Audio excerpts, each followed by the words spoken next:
สบายดีหมดทุกคนเนาะมาพบข่าวเจ้าเน็ตพาเที่ยวมื้อนี้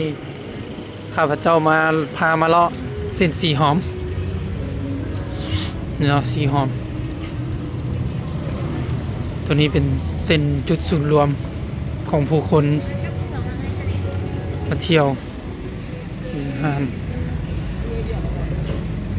นี่ห้านทุเรียน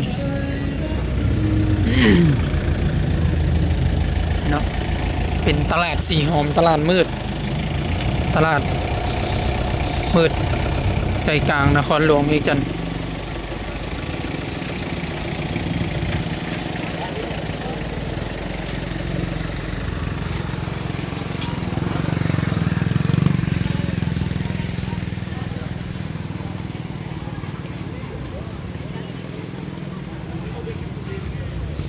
พามาให้เบิ่งก็ซื้อเลยบ่ได้พามารอเลย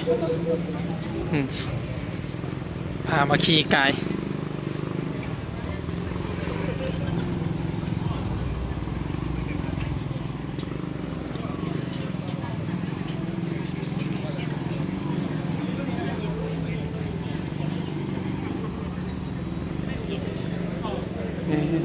ตลาดกสิอยู่ด้านในครับ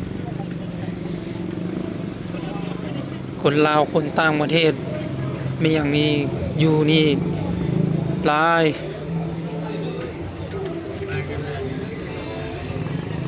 เนาะเส้นสีหอมก็สิประมาณนี้ในอีกจังหน่อยก็เป็นบุญออกพรรษาแล้ววันที่7นี่ก็ออกพรรษาแล้ว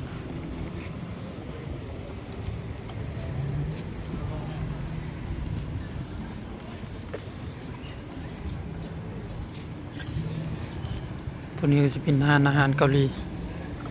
นี่คนก็สิบ่หลายอยู่นี่เพราะคนไปรวมอยู่ตลาดสีหอมนี่